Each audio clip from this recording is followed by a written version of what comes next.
সালাউদ্দিন সাহেব যদি ইউরোপের মধ্যযুগ বুঝান তাহলে আমার এতে কোনো আপত্তি নেই, কিন্তু ইসলামের মধ্যযুগ যদি তিনি বুঝান তাহলে এখানে কিন্তু আমার আপত্তি আছে।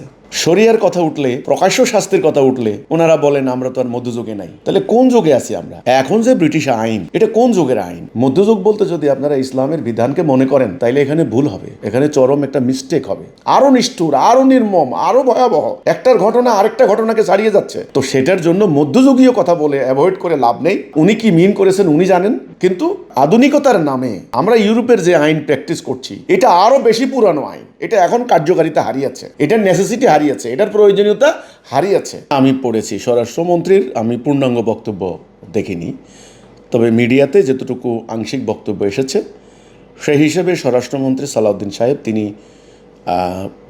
মানে এই প্রসঙ্গটা তো এখন খুব স্পর্শকাতর, খুব সেন্সিটিভ, সারা দেশ উত্তাল। আমি দেখলাম তিনি অত্যন্ত ধীরে সুস্থে খুব কৌশল করে তিনি উত্তর দিয়েছেন। তো এর মধ্যে তিনি বলেছেন যে এখন তো আর মধ্যযুগ নয়। আসলে মধ্যযুগ বলতে তিনি কি বুঝিয়েছেন? মধ্যযুগে কিন্তু মধ্যযুগ বলতে অনেক কিছু বোঝায়।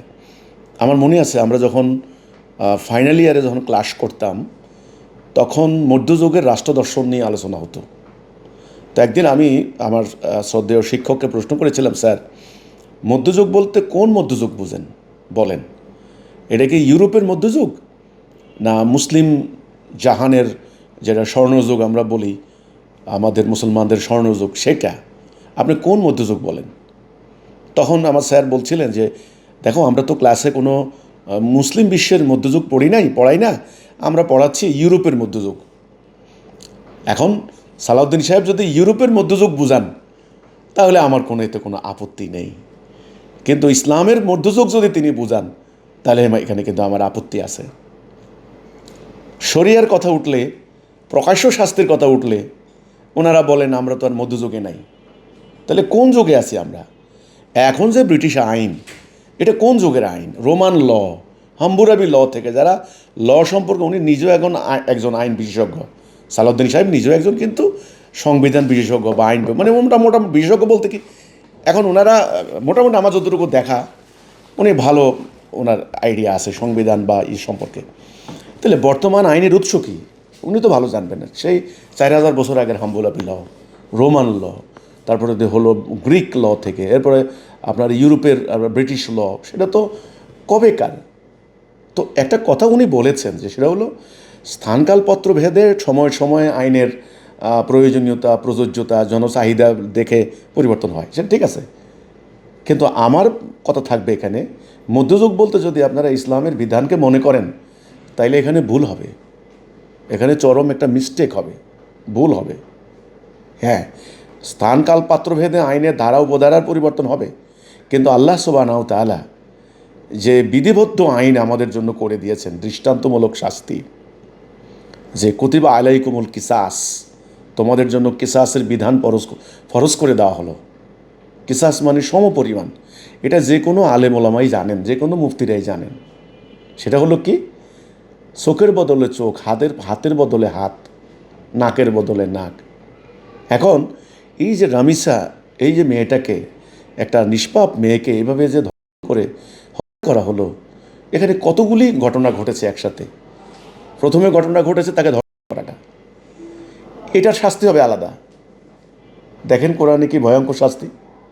দ্বিতীয় তাকে হত্যা করেছে, জবাই করেছে, তাহলে সমপরিমাণ শাস্তি, আইন মোতাবেক চূড়ান্ত শাস্তি। দেন কোরআনের আইন কার্যকরী করেন। মধ্যযুগ বলে তো অ্যাভয়েড করতে পারবেন না। সবচেয়ে বড় কথা হলো কোন আইনটা টেকসই, কোন আইনটা কার্যকরী, কোন আইনটা মূলত জনগণের মনস্তত্ত্বের মধ্যে প্রভাব পড়ে দীর্ঘমেয়াদী। অপরাধ প্রবণতা প্রায় শূন্যের কোটায়, আমি বলবো না অপরাধ হবে না, হতে পারে দু একটা কালে ভদ্রে, প্রায় শূন্যের কোটায় নেমে আসবে। এবং কোন আইনটা প্রয়োগ করলে অধিকতর মানবিক এবং বাদীরা যথেষ্ট ন্যায় বিচার পাবেন এবং বিবাদীও মানবিক বিচার পাবেন। যতটুকু অপরাধ করা হয়েছে ততটুকু শাস্তি পাবেন, একজনের অপরাধে আরেকজনকে শাস্তি দেওয়া হবে না। সেটা তো আমি মনে করি আল্লাহর বিধানের বিকল্প নেই। স্বরাষ্ট্রমন্ত্রী মহোদয় যে কথাটা বলেছেন, যে হয়তো সাংবাদিক, আমি পূর্ণ বক্তব্যটা শুনিনি, সাংবাদিকের হয়তো প্রশ্ন করেছিলেন যে প্রকাশ্যে শাস্তি, আমি যদি কন্টিনিউশন যেটা বুঝলাম আর কি, হ্যাঁ, এটা হয়তো উনি বললেন যে মধ্যযুগে নেই, মধ্যযুগে মাঠের মধ্যে নিয়ে পাথর মেরে হত্যা করা। কোরআনে কিন্তু পাথর মারার কথা নেই, কোরআনে কিসাসের কথা আছে, সেটা কার্যকরী করেন। তো এটাও সত্য কথা যে আসলে স্বরাষ্ট্রমন্ত্রীরা প্রশ্ন করে তো আর লাভ নেই, এটা উনি আসলে পারবেন না। রাষ্ট্র ব্যবস্থাটা কিন্তু হলো, দেখেন না আমাদের এখানে এই যে রেফারেন্ডাম হলো বলা হচ্ছে, গণভোট হলো, সেখানে কিন্তু গণভোটের টোটাল এই যে জুলাই সনদ, একটা লাইন কোথাও নাই যে আল্লাহর হুকুম বাস্তবায়ন হবে কি হবে না, একটাও নাই। তাইলে গণভোটের মধ্যে জনগণ 4 কোটি লোকে ভোট দিল কিসের উপরে? ওই জুলাই সনদ। তো এখানে সালাউদ্দিন সাহেবের প্রশ্ন করে কি হবে? জনগণকে আল্লাহর আইনের পক্ষে ঐক্যবদ্ধ করেন, আল্লাহর বিধানের পক্ষে ঐক্যবদ্ধ করেন। আমার কথা হচ্ছে এটা। ওনাকে এখন পেঁচাইয়া পুষাইয়া প্রশ্ন করে পরে মিডিয়া ট্রায়ালের মতো ওনারে দিয়ে ফাঁসাই দিবেন, এ তো সেন্টিমেন্ট ব্যবহার করা হবে। আমি বলি কি যে রামিসার মতো নিষ্পাপ মেয়েদের এই যে হত্যাকাণ্ড, একটা রামিসা তো না, মাসে মাসেই তো হচ্ছে সারা দেশে, আরও নিষ্ঠুর, আরও নির্মম, আরও ভয়াবহ। একটার ঘটনা আরেকটা ঘটনাকে ছাড়িয়ে যাচ্ছে। তো সেটার জন্য মধ্যযুগীয় কথা বলে অ্যাভয়েড করে লাভ নেই। উনি কি মিন করেছেন উনি জানেন, কিন্তু আধুনিকতার নামে আমরা ইউরোপের যে আইন প্র্যাকটিস করছি, এটা আরও বেশি পুরানো আইন, এটা এখন কার্যকারিতা হারিয়েছে, এটার নেসেসিটি হারিয়েছে, এটার প্রয়োজনীয়তা হারিয়েছে। ইসলামের বিধানকে মধ্যযুগ বলে অবজ্ঞা করার কোনো সুযোগ নেই। আমার কথা হলো এই যে স্বরাষ্ট্রমন্ত্রী মহোদয় কী বলেছেন সেটা উনি জানেন। এখন সারা দেশের জনগণকে আল্লাহর হুকুম মানার পক্ষে আগে ঐক্যবদ্ধ করতে হবে, জনগণ চাইতে হবে, জনগণের আশা আকাঙ্ক্ষার বাস্তবায়নটাই হবে আইনের প্রয়োগ। এটা হলো আমার কথা। এখানে স্বরাষ্ট্রমন্ত্রী ইচ্ছা করলেও উনি শরীয়তের আইন কার্যকর করতে পারবেন না, এখানে অনেকগুলি ফ্যাক্টর আছে, ব্যাপার স্যাপার আছে। তো এটা হচ্ছে আমার কথাটা।